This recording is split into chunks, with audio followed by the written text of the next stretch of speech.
ask just, we think we've heard already that Bukhayo's okay after seeing the ice on his ankle, but can you just confirm that for us? Yeah, we have to wait and see now how he reacts after the session, but yeah, it's nothing too serious.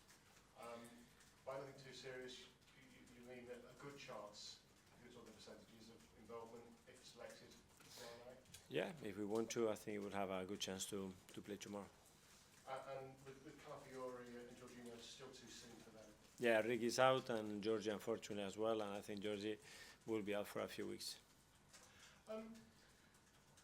Given the form you're in, some great results, obviously in the good results, great results at the weekend. If you have another good performance, a good result tomorrow night, would you rather have this 6 days off, or would you prefer to keep the momentum going and the PSG game come a bit sooner?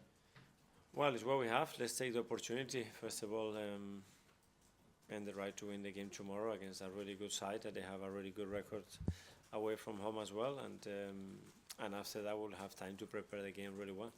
Does that gap, that 6 days, play a part in the team that you select tomorrow night? If the game's for title, would it be a different? Yeah, we have more days. The amount of options that we have is not that many, especially because of where some of the players are coming and the amount of minutes that they can play. But it's good to have a little gap because we are really short in numbers. And obviously, at the weekend you experimented midfield without Thomas Partey. Would that be something you would consider doing again, given his suspension? Yeah, well, the reason for it was because Thomas wasn't available to start the game. At the end, we decided not even to play because he wasn't feeling particularly well. So we have some options. We have the opportunity to experiment one, but we have others as well. And while we're on him, before we move on, can I just waste another 5 or 6 seconds by asking if there's any update on his contract situation? On Thomas, you can waste many more minutes with Andrea if you want. If you lose tomorrow, Liverpool win the title. Virgil van Dijk has said that all the players are going to watch it together. They might have a bit of champagne on ice just in case. Is that an incentive? Is that part of your team talk? Our incentive is to win our game and do our best to continue with the run that we are in right now. The rest we cannot control. Do you like a bit of housery, what we call housery? What does that mean? Like trying to take a bit of a sly advantage of situations so another team suffers? If another team suffers? Yeah. Well, depends how you make him suffer. A bit cheeky. Naughty? I wouldn't describe that, no. Because I'm just thinking, if you do lose tomorrow night, yeah, maybe the edge of the disappointment would be taken off because Tottenham on Sunday would have to give a guard of honour for Liverpool. I think you're going too far. I'm too focused on the match, I think. Talking about guard, yeah, other guard. Yeah. Come on, we get it. I'm following you, don't worry. His numbers were great at the weekend. Given he's had a difficult season, how impressed are you with him at the moment? Yeah, it was great. I think he was really good in the match. I think he affected the game in the way that we want. And when you look at the numbers he provided, it was exceptional. So that's the level that we need Martin. Jack Wilshere, there's been some bad news for a manager at Norwich. It means that Jack gets a chance to step in as head coach, at least until the end of the season. Mm-hmm. You know him well, obviously, as a coach and as a player. Are you thinking that he could do a good job? Yeah, well, wishing the best. Obviously, if he's decided to accept the role, and with the games that are left, the same with Aaron as well. He's very, very good to see some ex-teammates taking important roles in management. So wish them the best to both of them. Thank you. Thank you. Anita from the Premier League. Hi. I'm going to do my best not to continue what Gary was doing there with jokes. Okay. But you asked about a player, Martin Odegaard. I wanted to ask you about another one, Yeah. Gabriel Martinelli. Okay. 50 goals for Arsenal. Of course, he got that crucial winner against Real Madrid and then involved in the goals at the weekend against Ipswich.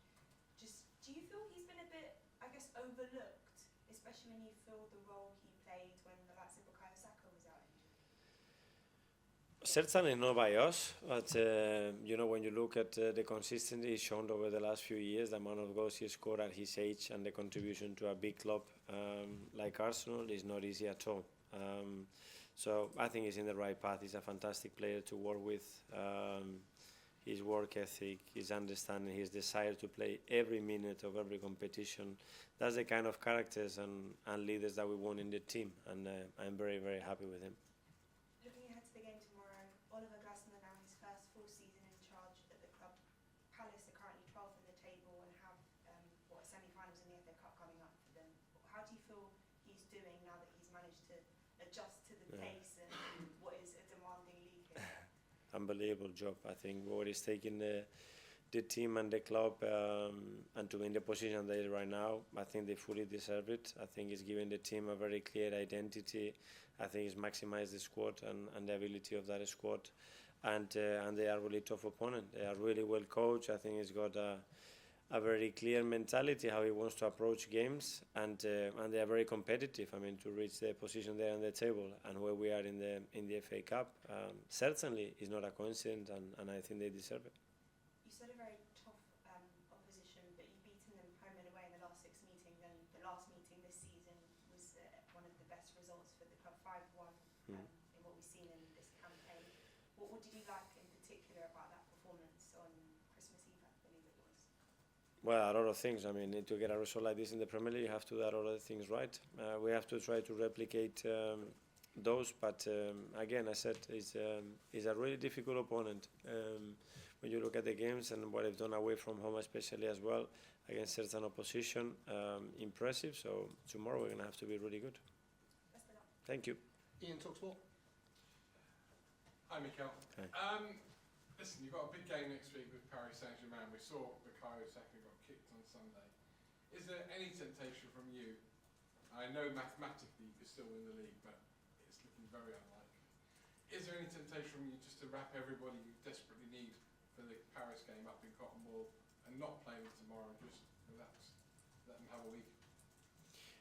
We cannot think in those terms. I think when the players are fit and they are available and they want to play, they have to play. And they are at their best when they are playing and they have consistency in their performances. And physically they are good, emotionally they are good. Their understanding and their rhythm and the way they make decisions is at their best. And that's what we need the players. If they are not available, there's no discussion. And if they are not in good condition to perform... It's one of those funny, difficult games, isn't it? It is, and there's always a balance, and obviously you want to balance the risk and make sure that you are sensible with your decision making. But that's what we have as well, a very top staff to guide us and to tell us what we should be doing and what the risks when we do that. But unfortunately in football, you know, anything can happen, and the game starts when the game finishes to write the story of what should have happened, you know, and that's easy. So do it before. Last one is on, you've already mentioned Jack Wilshere and Aaron Ramsey, but firstly, is your phone on if they want to ring you for advice? And secondly, I mean, we've known for Jack for ages he wants to go into management, but how many current players do you think want to go into management when they finish? Is it still something that players want to do when they finish in football, is test themselves in management, like you have? Well, I hope so. That means that they retain a passion for the game and they want to be in different roles. It has to be management, it can be in any other role, but that means that it's something ignited within them and the game, and it's great, in my opinion. So happy to see those two doing that, and I hope that it goes really, really well for them. Simon, Evening Standard. Mikel, just on Jorginho, are you confident and hopeful his season isn't over? Sorry? Are you confident that Jorginho will be back before the end of the season? I hope so, but I'm not certain. So we have to see how he evolves in the next few days, I would say a few weeks. So the doctor was quite cautious still about talking about any dates. So let's see. Good news is that he's improving, he's feeling much better. It was a quite scary situation, and he's in a good place now. And just on Ricardo, obviously, he's had quite a few injuries this season. I think this is the 5th spell he's had out of the team.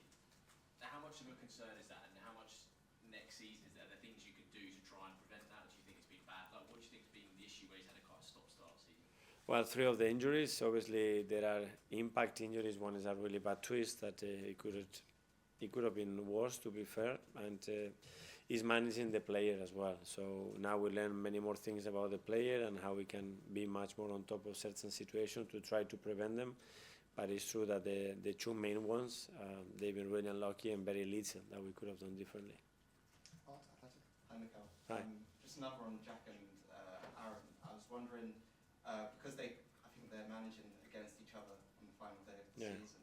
I think with Jack, you've probably seen that progression as a coach here, but with Aaron, was it something that surprised you when you saw the news about him taking charge as interim? Well, yes, because I don't have the close contact like I have with Jack, and I was very clear with Jack's intentions, but with Aaron, no. And it doesn't surprise me because obviously with his experience, where he's been and what he's done in the game, if he wants to, he's able to do it. We all have different characters, and he's decided to do it. Very brave decision. I think a lot of people within football talk about kind of disciples of managers. So people talk about yourself, Xavi, Vincent Company as like Pep. But with Arsene, can you kind of see that now with yourself, Jack and Aaron? Well, hopefully, yeah. I think Arsene should be very proud that he had 3 players under him that I think he inspired and he helped us to ignite again this love for the game that we want to continue what he did in the past. And can I just ask something about corners? Because I noticed against Brentford there are a lot of short corners and you've scored from 2 at the weekend against Ipswich. So I was just wondering, was there like a reason for, I guess, more variation in these last couple of weeks? Because yeah, it felt like a very kind of quick change. Yes, I mean, when the team adapts to do something, the weaknesses will be somewhere else, and that's our job to try to analyze that and exploit it as good as we can. Okay, last couple in the live section. First to Nick at the back. Hi, Mikel. Hi. I'm going to ask you about Miles Lewis-Skelly. Yeah. A lot of us thought he'd be a midfielder. He's played so well on the left side of the fence. Is that now his best position for the rest of his career? I wouldn't go that far. I think for now and what he's providing to the team and the needs that we have and the role that we asked to that fullback, probably yes. But yeah, he stepped in midfield the other day and he looked very, very comfortable. It's what he's played his whole career, and he's good. Another player that can play different positions at the highest level, so very good news. And when you were talking about experimenting with replacements for, excuse me, for Thomas, Yeah. could he be one of those players who fits into that role? Yeah, he can play as an 8, he can play as a 6. He's played there before many times, and he has the qualities to do that. Yeah. And finally to Phil. Hi, Mikel. Just Hi. Going back to Bukayo.